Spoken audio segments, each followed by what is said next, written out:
haiwezekani. Anaitwa Beatrice Ogola.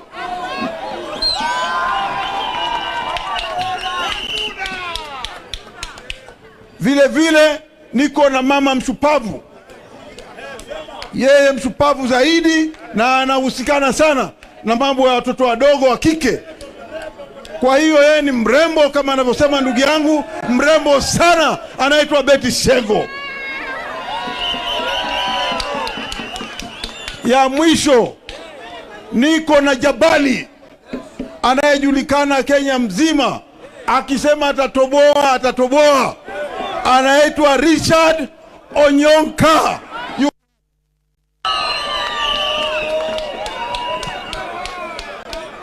Najua ndugu zangu, saa zimeenda, nataka kuchukua nafasi hii kwa heshima kuu na taadhima nimwalike baba yetu wa taifa, Baba Raila Amolo Odinga, aje aendelee na ratiba. Baba, kwa heshima tafadhali uje uongee na Wakenya wako. Asante.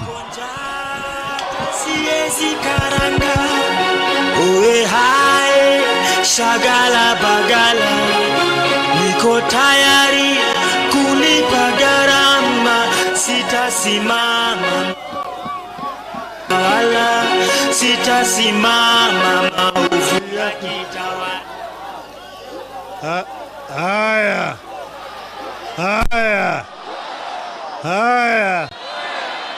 Wakenya hoye!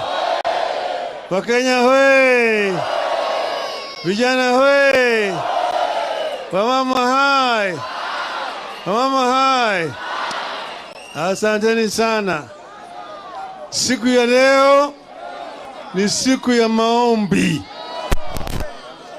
Tuliamua kama wana Azimio ya kwamba siku moja katika harakati hii tuteue ili tuweze kukutana na Wakenya na kuomba Mwenyezi Mungu. Nchi yetu iko katika hali mbaya.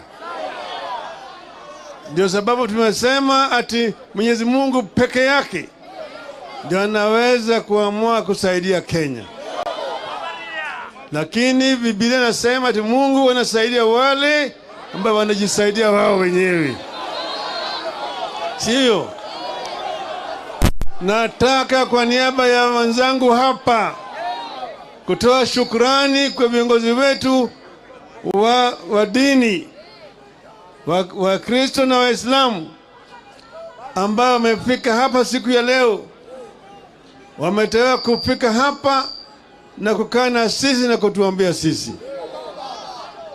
Tulikuwa na Muhindu, lakini bahati mbaya yeye alichelewa, hakufika. Lakini wako pamoja na sisi. Hata Wakalasinga wako na sisi. Hata wale viongozi wa dini ya kienyeji wako na sisi.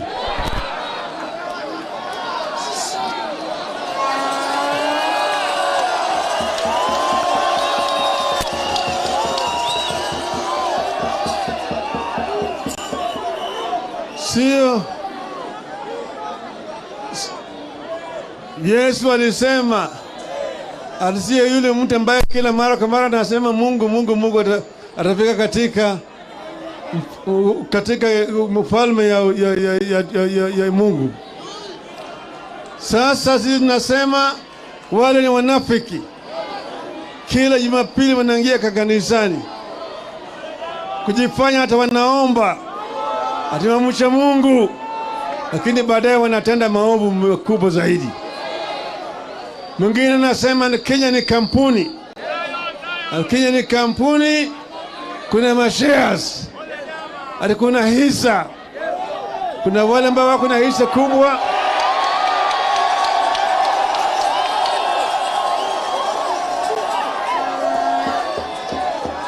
Huyo ni Senator Dudama Olekina. Hello? Hello? Ati kuna wale ambao wako na hisa mingi zaidi. Wengine wako na kidogo. Wengine hawana hata. Kama wewe huna share Kenya hii, wewe ni nani? Yaani yeye hatambue wewe kama Mkenya, maana yake wewe huna share katika serikali yao. Serikali yao ni wao wenyewe yao wewe. Serikali ya Wakenya iko na inakuja.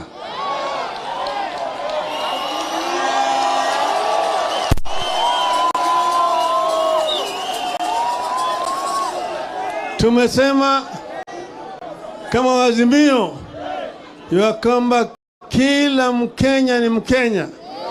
Hata kama wewe hukupiga kura kwa Azimio, wewe ni Mkenya. Hata kama wewe hukupiga kura yoyote, wewe ni Mkenya. Kila Kenya Mkenya ana haki ya kupata huduma kwa serikali. Na kila Mkenya mkubwa ambaye anafanya kazi anatoa ushuru. Na ushuru yako ndio ni hisa yako katika taifa la Kenya.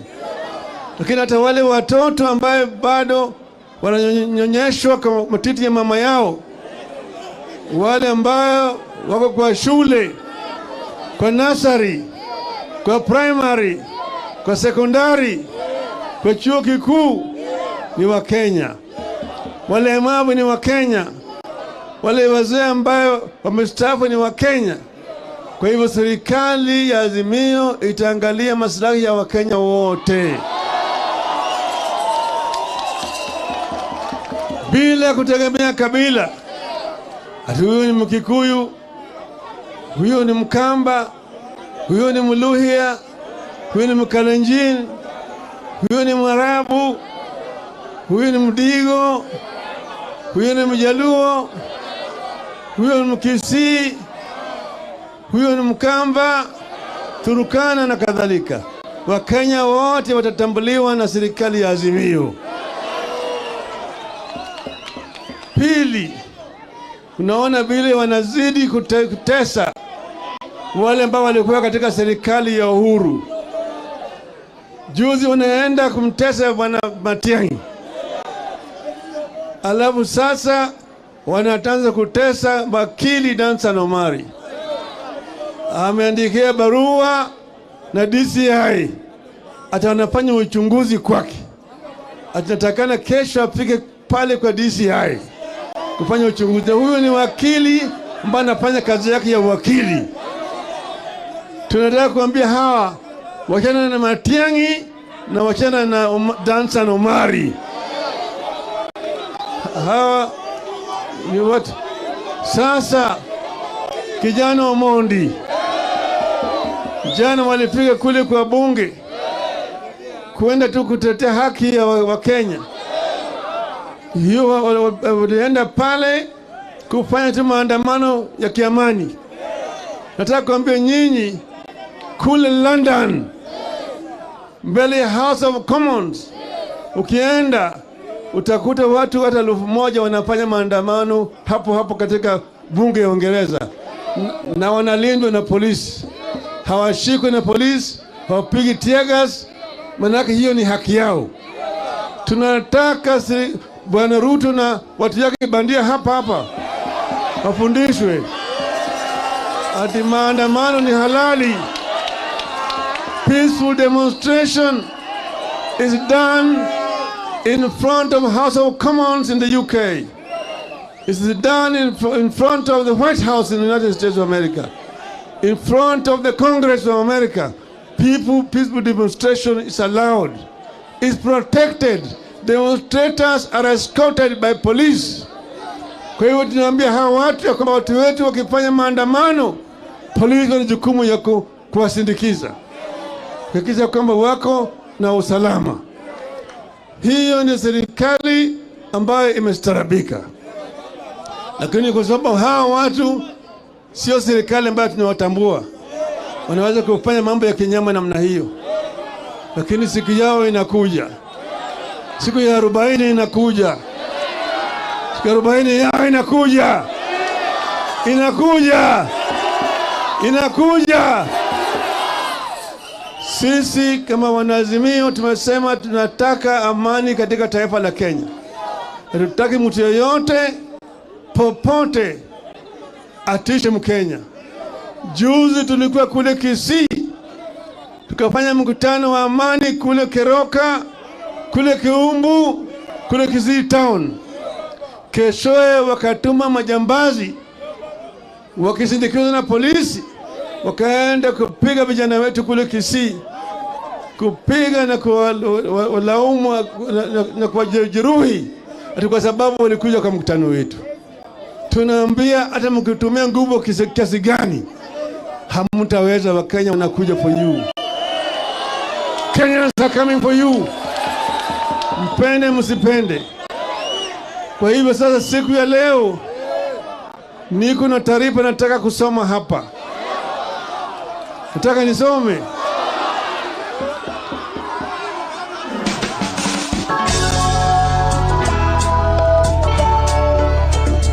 Hello.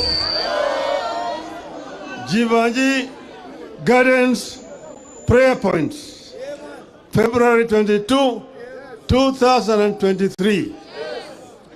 We came here as seekers of truth and defenders of justice. We are seekers and defenders of electoral justice, social and economic justice. We pray that these may be firmly planted in the soils of our country. I want to thank the men and women of God who have spoken here strongly and reminded the country of the warning of Prophet Amos. And I quote, "You trample the poor, stealing their grain through taxes and unfair treatment.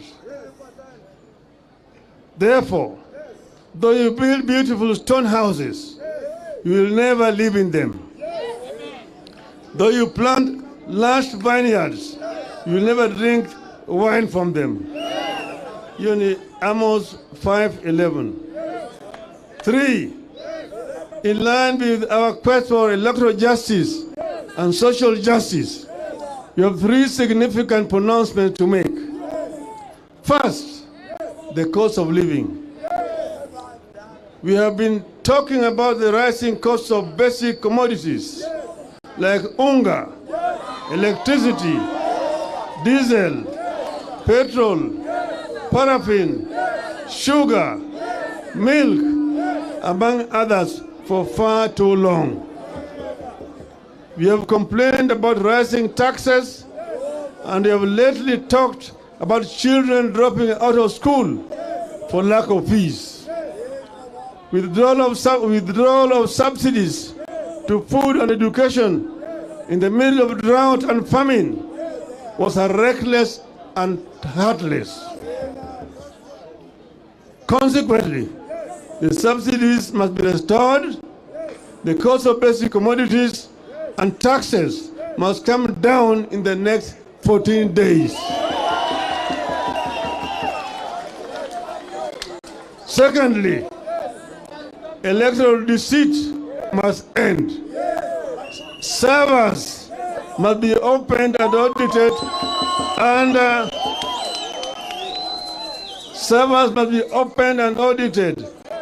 auspices of a reputable firm or organization, failure to which we shall lead the people to restore their authority and voice.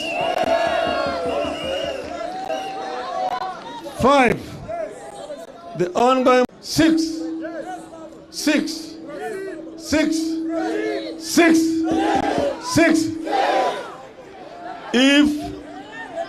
If these demands are not heeded within 14 days, we shall lead Kenyans to massive action and to mass action across the country to get their power back and restore sanity.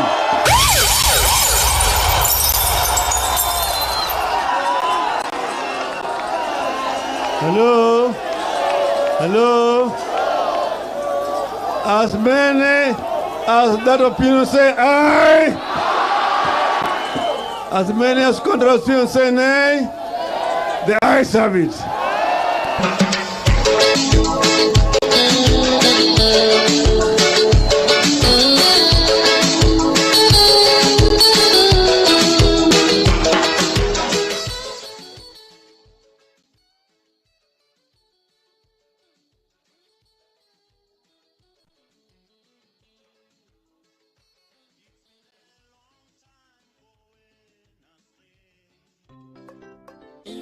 inawezekana na baba tinga. Akwina chogo Nyabondo na le grand wode fibi ndani ya Barikiwa. DJ, pana leta mchanganyiko.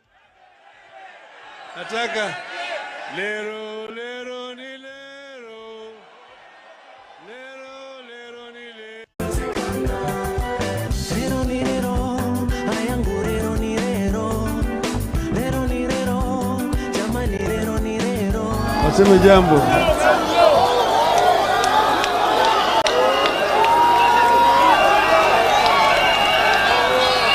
Haya, asanteni sana. Jeevanjee oye! Jeevanjee oye! Nataka nishukuru viongozi wa Azimio, Stephen Kalonzo Musyoka, Martha Wangare Karua kwa kushikana pamoja. Mnakumbuka pale Kamkunji siku yangu ya kwanza nilisema kwamba nyumba ya Azimio lazima tushikane. Tusiposhikana tutaangamizwa. Si nilisema hivyo? Na nataka nishukuru viongozi wa dini kutoka tabaka mbalimbali ambao wameungana kwa maombi ya Mheshimiwa Raila Amolo Odinga, the people president choice. Sawa sawa. Wananchi mupo? Wananchi mupo?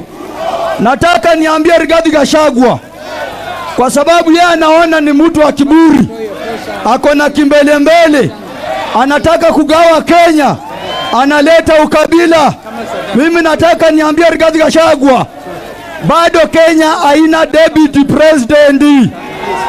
Rigathi Gachagua bado ni MP. William Samoei Ruto bado ni deputy president. Nataka niambie Rigathi Gachagua, wewe ukisema ya kwamba kampuni yenu ya serikali ni kampuni, inamaanisha ile hustler fund mlikuja nayo ndio kampuni. Azimio hey! Azimio power! Mtatembea na baba! Mtatembea na baba! Naambia William Samoei Ruto awache kutumia maaskari vibaya. Alisema ataongeza mshahara. Leo hii hawana mshahara. Na tunamwambia Eric Omondi atoke ndani. Eric Omondi atoke wapi? Eric Omondi atoke wapi? Azimio hey! Nikimalizia mkutano tutakuwa nayo Kakamega. Wakenya, mimi nawaambia hii safari sio ya Mheshimiwa Raila Amolo Odinga peke yake. Safari ni ya Wakenya wote. Sawa sawa. Na sisi kama bunge ya Jakaranda, nimetembea na wana wanaitwa Moshi. Mnajua Moshi? Tafadhali babu utaruhusu wana wakuja asalimia wananchi. Okay. Mr. President Gaucho tuko na yeye hapa na tunasukumana na hii safari na tutembee pamoja, tusukume Ruto. Ruto must! Ruto must! Niko njaa siwezi karanga. Okay. Wanageto muko? Wanageto muko? Wangapi wako na njaa leo? Nataka nione sufuria juu. Wangapi wako na njaa? Kwa majina, mimi ndio ghetto president ama bunge president. Kitu ya kwanza, baba, tunakushukuru kwa kurudi hapa Jeevanjee, kwa sababu hapa ndio uliniambia Gaucho hao watu wameninyang'anya, lao watu wengine wamenisaliti, but nitakaa kama hizo siku tatu, lakini siku ya 4 nitafufuka. Amefufuka hajafufuka? Baba amefufuka hajafufuka? Mimi nataka kusema hivi baba, watu wa ghetto wamenituma. Leo ni Wednesday. Watoto wamekosa, watoto fee ya kwenda shule wamekosa. Wazazi wetu wamekosa kitu ya kuweka kwa sufuria. Ni kweli si kweli? Baba, wewe ndio umekuanga baba ya wanageto. Wanageto wako na wewe. Baba, ni siku gani utatutolea huyo Zakayo? Siku gani utatoa huyo Zakayo? Ya mwisho baba, wanageto wanasema ya kwamba saa hii kila mahali Ruto anapima, akisema anataka kujenga manyumba, na saa hii anataka kujenga manyumba, wanageto bado wako na njaa. Inafaa shughulike na njaa manyumba. Anafaa shughulike na njaa manyumba. Baba, tunajua ya kwamba nataka kutunyang'anya mashamba. Ni kweli si kweli? Ni kweli si kweli? Baba, wewe na Kalonzo Musyoka na Martha Karua mumesimama na Wakenya, na sisi kama wanageto tutakuwa nyuma yenu. Mtakuwa nyuma yao? Wangapi watakuwa nyuma ya baba? Wangapi watakuwa nyuma ya baba? Baba akisema left, baba akisema left, baba akisema right, baba akisema fire, baba akisema fire. Na tunamalizia tukisema hivi. Wangapi wanasema Ruto aende nyumbani? Wangapi wanasema Ruto aende nyumbani? Ya mwisho, baba aendelee asiendelee? Wangapi wanasema baba aendelee kwa mkono juu? Wangapi wanataka baba aendelee? Asanteni sana na Mungu awabariki.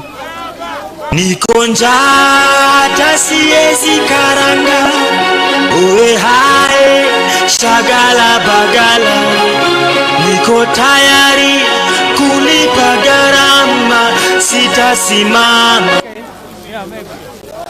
Niko njaa hata siwezi karanga, uwe hai shagala bagala, niko tayari kulipa gharama, sitasimama. Maovu yakitawala, sitasimama. Maovu yakitawala. Ufisadi, ubinafsi, ukabila, kusasura, wataki kusa sera. Udugu ni kufana, niko tayari kulipa gharama, sitasimama. Maovu yakitawala, sitasimama. Maovu yakitawala. Halo, halo, ndugu Wajakoya.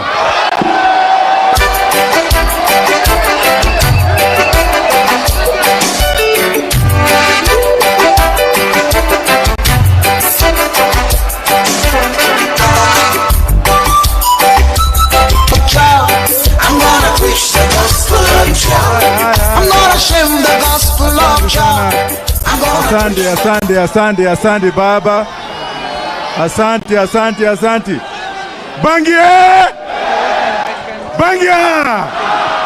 Bangio. Asanteni. Mimi nimeshukuru sana kurudi nyumbani. Mimi nikiwa chokora hapa ndio kulikuwa nyumbani. Mimi nimekulia pale Grogan Road, na nimesikia baba akisema kwamba hatakuwa na Wahindi wakuja kuomba. Mimi ni Hare Krishna baba, next time nitavaa zile nguo zangu alafu pia niombe, manake naomba kwa Kihindi.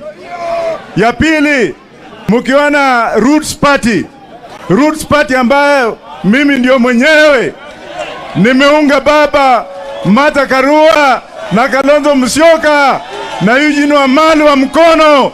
Nimesema tuanze kutembea pamoja. Tutatembea pamoja, manake hii town mimi naielewa kabisa. Wakati nilikuwa askari hapa Central Police Station, hapa ndio nilikuwa mahali pangu, na hamna siku nilishika mtu yote hapa. Na kwa watu wa makanisa na watu ambao ni Waislamu, ingawa watoto wangu ni Waislamu, hiyo tutaongea baadaye. Nawashukuru sana kumwombea baba. Ile mambo ya ukabila baba ametoa. Ile mambo ya nyef baba ametoa. Ile mambo ya namna hii baba ametoa. Mimi nimeahidiwa pesa mingi, nikaambiwa kwamba toka kwa baba kuja pande hii, kaa na sisi. Nimeambia nyanya yenu.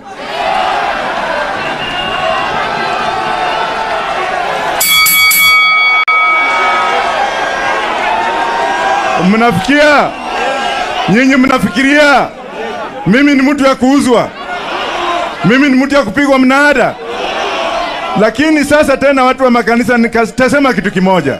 Ukienda Israeli, uende South Africa, mseme ukienda South Africa, uende Uganda, uende Netherlands, kuna kitu inatengenezwa huko. Na sio ya kuvuta, ni ya commercialization, mnaelewa? Na ya kutengeneza mazao, Hata ng'ombe yako ikiwa na mimba ukipatia kidogo maziwa inatoka na ukiwa mwanaume ukitaka kufurahisha mama za zingine mama atapenda kama unafurahisha bangi Siendi sana, asanteni sana baba. Asante baba.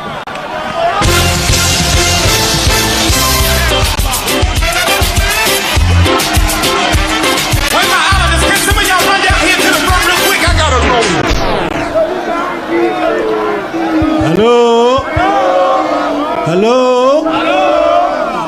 Tuko Jeevanjee Gardens.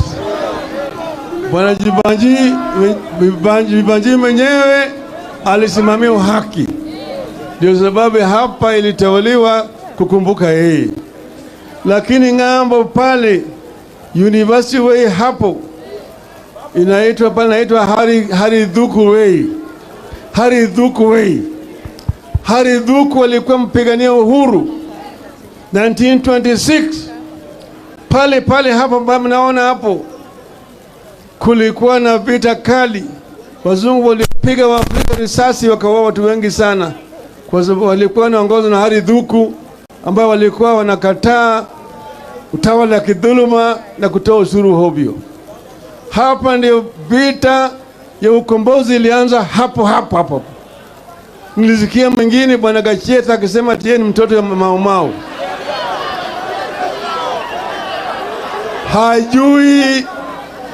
Hajui historia ya ukombozi ya taifa letu. Tunaweza kumweleza kwanza kwa yake Wahinga alitikwa hapa kabla kule Tsavo, akazikwa, akawekwa, akachimba kaburi yake, akaingia ndani, akazikwa kama yako hai. Wewe mengi ilifanyika. Huyo jamaa ambaye anaongea halewi hata kitu kidogo.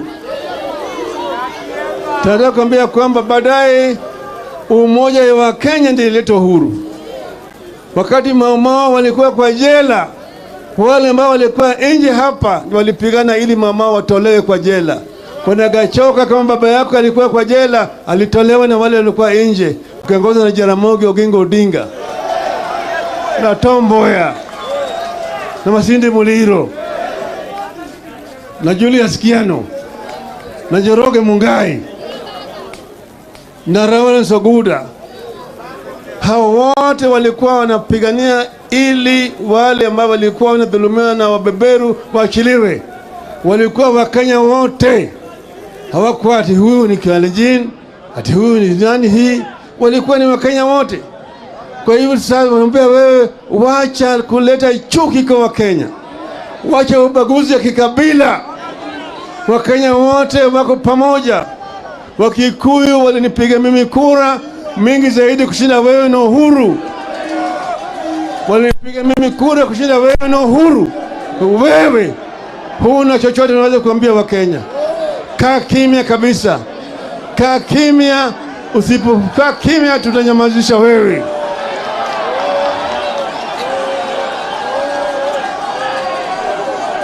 Hello. Vijana hoye.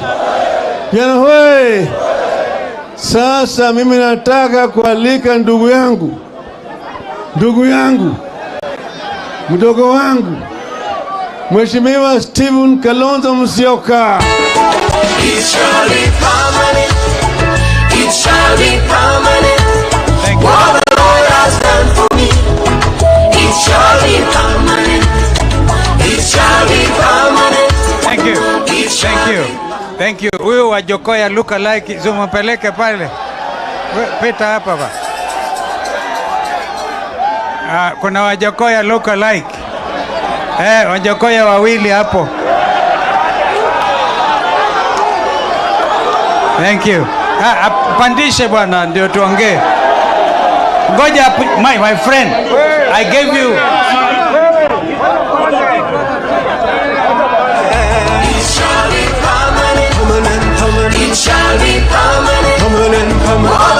haya ndio huyo Wajakoya luka like simusimame.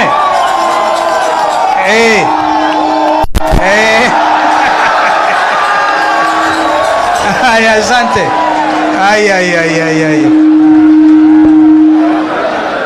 You know, haya, Wakenya hoye! Jameni, ketini. Wana Kenya tena hoye! Bwana Yesu asifiwe. Si tumekuja kwa maombi? Naomba munisikilize. Kwanza ni kuwashukuru our clergy. The message you have heard today on how not to be correct, politically incorrect, is a very powerful message. Mimi nilihisi kwa roho yangu, because the Bible tells us where 2 or 3 are gathered in his name, he is in the midst. Wangapi wanaamini Yesu mwenyewe ako hapa? Kwa hivyo hakuna nafasi ya shetani kutoka hapa, kwa sababu wale wengine walikuwa wanakitarajia ukisikia Azimio tunakutana kutoka hapa ni kupora maduka ya wananchi, wataangukia patupu. Tutatoka hapa kwa heshima. Wangapi wanasema tutatoka hapa kwa heshima yetu? Because you cannot come before the Prince of Peace, who is Jesus Christ of Nazareth, and go out and do violence. It cannot happen. Kwa hivyo kwa heshima of our clergy team, kwa heshima yao, hata kama ulikuwa na shetani mahali kona fulani kusema utapitia duka fulani, leo wape hawa heshima na Yesu mwenyewe, na shetani atakuwa ameshindwa. Wangapi wanasema tutatoka Jeevanjee kwa umoja, kwa amani tupu? Kwa hivyo this is it, a struggle. If this struggle is going to come to its ultimate conclusion, there must be serious discipline. Discipline, nidhamu ya hali ya juu. Hapa huyu ndugu Raila na my sister Mother na timu yote hii, ukiangalia vile Seneta Olendama alitupwa juu akiumizwa kwa sababu ya haki ya wananchi wa Kenya. Lakini namshukuru, nampongeza sana. This Wajakoya must have been a very serious presidential candidate. You know what they do? Si unaona, nasikia First Lady wa Biden anakuja Kenya, akija tumkaribishe na tumwambie tuna njaa, sio? Lakini yeye wanaweka decoy. Ukitaka president wa America, bila Obama alikuwa huko, alikuwa na decoy. Sema decoy. Huyu Wajakoya o serious, yeye da decoy. Hako na decoy. Ukimgonga huyu unasema ni Wajakoya anaenda. This man anaweza kuleta revolution ya job. Kwa hivyo, and all of this ni kujitolea ili Kenya kuwe na amani. Mwisho, kumbukeni story ya wana Israeli. This morning, I looked at the book of Exodus, chapter 14. Naomba mnisikilize. The book of Exodus, chapter 14. Wana wa Israeli walilalamikia Musa. Wakasema, Musa, yani wewe sasa, walipoona Farao na anakuja na machariot na kila kitu, wakaangalia nyuma kabla ya Musa kuinua ile bakora na hili Red Sea ikagawanyika mara mbili, wakamuuliza Moses, yani huko Misri unatoka tutoke, hakukuwa na enough graves, yani makaburi ya kutosha, unataka tuje tuzikwe hapa na Farao? Musa aliwaambia hivi, my friends, kwanza stand still and see the salvation of God. Alafu akasema, unaona askari ya Farao, the Egyptians you see today, you will see them you will never see them again forever. Pigieni Yesu makofi. Na wende ukajaribu faunue what have I told you today. This is a struggle like no other. Tunataka amani Kenya hii. Sisi si watu wafisadi. Sisi si watu wanaamini Kenya hii ni kampuni ya mtu. This is our motherland, as the preacher for the day reminded us. Kwa hivyo, my sister Mother, tumpigie makofi. Kumbukeni bado tuko kanisani. Thank you.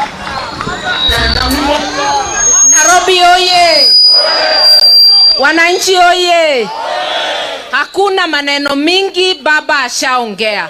Lakini niwakumbushe, amesema ya kwamba ni uhalifu wa hali ya juu kuondoa subsidies zile zingeleta unga chini, zile zingeleta gharama ya maisha wapi? Na akasema sirudishwe mara moja. Hiyo ni sauti ya mwananchi wa Kenya. Hiyo ni sauti yenu. Mko tayari kulipa gharama? Munataka tukubali maovu ya tawale? Mimi nasema kama Martha Karua, niko tayari kulipa gharama. Mwananchi wa Kenya, kulipa gharama, sitasimama maovu ya kitawala, sitasimama maovu ya kitawala. Kwa hivyo ujumbe kwa serikali ya kimababu, serikali badia, illegitimate government, hatuombi, tunatoa sauti kama wananchi wa Kenya. We the people tunasema ifanyike. Isipofanyika tutaifanya sisi wenyewe. Na tunasema we are responsible leaders. We are going to do it and we will do it peacefully.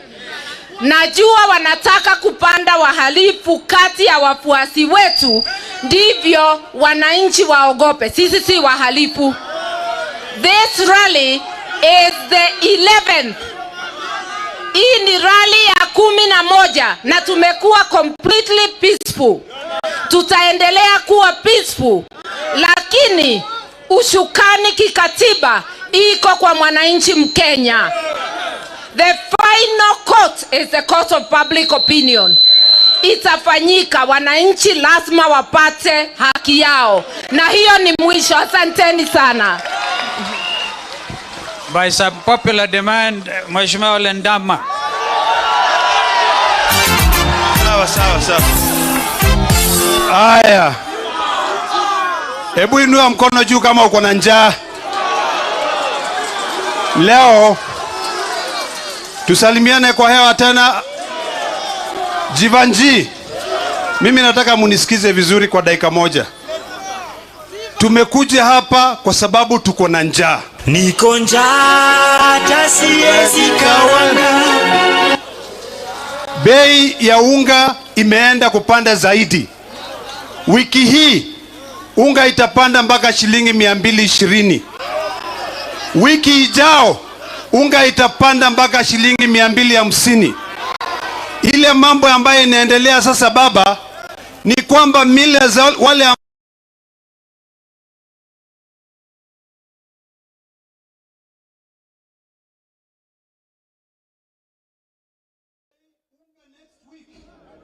by April milas kama 3 zitafunga. Ukiona baba amesimama hapa, ukiona Martha Karua amesimama hapa, ukiona Mheshimiwa Kalonzo amesimama hapa hivi anapigwa na jua, ujue kwamba hawapiganii haki yao, anapigania haki yenu. Mimi nataka Wakenya wote tukasirike, lakini tuseme ile mambo baba amesema kwa wiki 2 lazima ifanyike. Mimi naomba mujitokeze wote na mujitolee, ama namna gani? Muko tayari? Muko tayari? Basi tudumishe amani na wote tusonge mbele mpaka tupatie baba Raila Amolo Odinga haki yake. Inua mkono kama uko tayari kabisa kuhesabiwa. Asanteni sana. Haya, yangu ni moja tu DJ, kutoa shukrani kwa niaba ya watu wa Nairobi. Asante sana kwa viongozi wote ambao wamefika hapa. Asante sana kwa viongozi wa kidini kwa kurudisha imani yetu kwa kanisa na katika misikiti yetu. Maanake kuna wengine wamefanya Mwenyezi Mungu amekuwa mali yao binafsi, wamesahau Mungu ni wetu wote, si ndio? Apostle, njoo tafadhali utuambie ni nani atatufungia kwa maombi. Asanteni sana watu wa Nairobi. Ala. Okay, pole kidogo. Naambiwa mzee Oparanya atatusalimia dakika moja kidogo tu. Kabla Oparanya hajazungumza, nimeona senators wamekuja, wamechelewa. Mheshimiwa Edi na Mheshimiwa Osoti, asante sana. Wananchi mjambo. Nione salamu za baba, nione salamu za baba. Sawa sawa. Leo siku hii ni siku ya maana sana. Ngojea nakuja, tunaita hao wamebaki watatu. Leo ni siku ya maana sana. Sisi kama viongozi wa Azimio tunatembea kwa hizi mikutano na amani, lakini tuliona Kenya inaenda vibaya, ndio tukaamua tuje siku ya leo tufanye maombi. Tumefanya vibaya kwa sababu Kenya inaenda vibaya, wananchi wanapata shida, hata wanasema sasa tuna makampuni ambao Wakenya wengine ni matajiri na wengine maskini kwa sababu ya mambo ya makampuni. Haya mambo ambayo inaongelewa katika serikali, mimi kama Mkenya sijasikia mambo haya, miaka hii yote imekwisha. Kwa hivyo nataka nichukue nafasi hii, wale wote ambao wako hapa, kukaribisha nyinyi kule Kakamega Jumamosi. Tutakuwa Kakamega kule Jumamosi muje kwa wingi, na Jumapili tutaenda kule Kitale Trans Nzoia, tutembee inji ya Mlembe. Mutakuja? Nione wale watakuja. Asanteni. Asante sana Apostle. Mheshimiwa Kioni.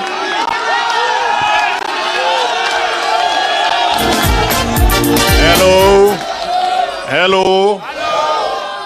Mimi nimekuja kwa miamba ya chama kinachoitwa Jubilee.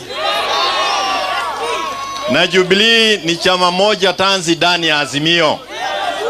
Na nimetumwa na salamu na Uhuru Muigai Kenyatta. Na si vizuri kufugia salamu zake. La pili, umeona akina mama wametoka pale kwa sababu wamefikiria Uhuru amefugiwa kuogea. Wamekuja na sufuria kusema Kenya kuna njaa. Na hii sufuria ambayo mmeiona na gausho, musikie eleweni na manani. Haina gharama kwako nyumbani kuna sufuria. Na haina unga. Huna uwezo wa kulipia stima. Hatuna basari na male mengine yote ambayo yamenenwa hapa. Na tumekuwa na viongozi wa Jubilee Nairobi, na tuko ndani ya Azimio na tunafuata baba yale anasema, tunasema. Wakenya wenzetu, wakati baba atasema ni leo, wewe utokee na sufuria ni ya amani, goga tukienda pale baba atasema. Kama hautafika hapa, ukiwa kule nyumbani, patia mtoto sufuria agoge. Haya mambo ni ya Wakenya wote ambao wako na njaa, hawafurahi uongozi ulionao. Asante sana. Ambao hawezi ongea, tuko na kina CK hapa, Magi wako hapa, viongozi wengi wa Jubilee wako hapa, lakini kwa sababu ya muda na waomba tumruhusu pengine jambo moja tu. Bwana asifiwe. Bwana Yesu asifiwe. Sisi tunasema president wetu wa Azimio ni nani? Hao wengine tunasema ni nini? Ati ni nani? Hao watu wanasema hii serikali ni ya mwananchi wa kawaida. Ati ni serikali ya mama mboga na mwenye pikipiki pale kwa listi ya CAS wameweka mama mboga kweli? Wameweka. Ninauliza, sisi ni shareholders ama tumerushwa nje? Sisi ni shareholders ama tumerushwa nje? Asante. Tunasema kuanzia saa hizi lazima tuunge baba Raila Amolo mkono hadi twende wapi? Asante sana. Hadi twende wapi? State House. Asante. Wa mwisho tafadhali, Mheshimiwa Eugene Wamalwa. Acha Nairobi hoye! Nairobi hoye! Wana Nairobi, huu ni mkutano wetu wa 5 katika jiji la Nairobi. Tunasema asante kwenu. Mikutano yote imekuwa ya amani Nairobi. Mtipigie makofi jamani. Vile Oparanya amesema, mkutano unaofuata tunawakaribisha Western. Mtakuja kutembea pamoja. Kakamega Jumamosi, Jumapili mkuje Kitale. Mtakuja na sisi. Kidogo ni mkosoe huyu bwana Gachagua. Yeye amesema eti Kenya ni kampuni ya watu binafsi. Hivyo ndio ilikuwa wakati wa mkoloni. Kenya hii mkoloni akiingia ilikuwa Imperial British East African Company. Ndio sababu wa Kenya wazalendo walijitolea, wakatoa mamlaka kwa mkoloni, wakarudisha kwa wananchi wa Kenya. Lakini KANU baada ya miaka 40 wakarudisha mamlaka kwa wao wenyewe, wakatoa kwa wananchi. Leo tumesema katiba ya Kenya imerudisha uwezo kwa wananchi. Ninyi wananchi ndio wenye nchi. Nataka museme Kenya is ours. Nobody can tune us. Tuko pamoja. Mwisho IEBC vile tumesema, it must be an all-inclusive process. We will not allow a unilateral process to reconstitute IEBC. Tuko pamoja. Asante, Mungu awabariki. Aya, kanisa tafadhali watufungie kwa maombi. Asanteni watu wa Nairobi. Basi naomba askofu, kila mtu akiwa amesimama na tukiwa tumenyamaza zote, kusiende askofu ombe. Basi tutulie tuweze kuomba.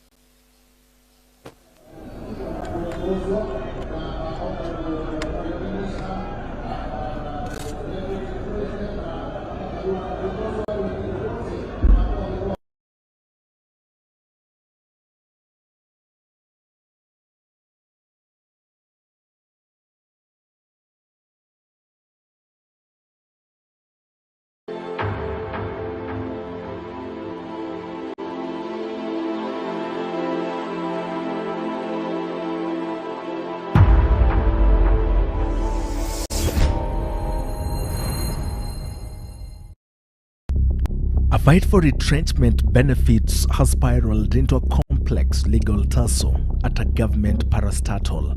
We are suffering, yet somebody is using what really belongs to us. What we are pursuing is the truth. We want to know the truth, how this money was paid, how much was paid. Documents in our possession reveal a complex saga involving a string of lawyers and managers on the one end and tens of desperate retrenchees on the other. Sisi tuko na shida. Tunanyeshewa, penye tuliwacha mvua inanyesha kwa manyumba. Watoto hawajasoma vizuri na pesa ziko. Si wangetupea tusomeshie watoto ama tujengee kwa nyumba hivi tukae ndani na watoto. Lake basins are rot. There are a lot of funny things that have been done to us. Mind-boggling legal twists and turns and a well-orchestrated scheme that has left many in poverty and depression. Tulikuwa na ng'ombe tukauza wote mpaka sasa tulikosa pesa ya matibabu, ndipo alikufa, baba pia akafa. The intention of that particular deal was not to involve any retrenching. An intriguing tale of convoluted accounting and outright greed. The people who actually did this, who schemed this, they are corrupt, they are wicked. Dozens of millions of shillings belonging to former employees of a state agency have disappeared into thin air, and those in positions of power and responsibility deny both involvement and knowledge of the multi-million shilling scandal that has left in its wake hundreds of desperate retirees. But the evidence will show the underhand dealings of a well-crafted scheme whose true depth is just emerging with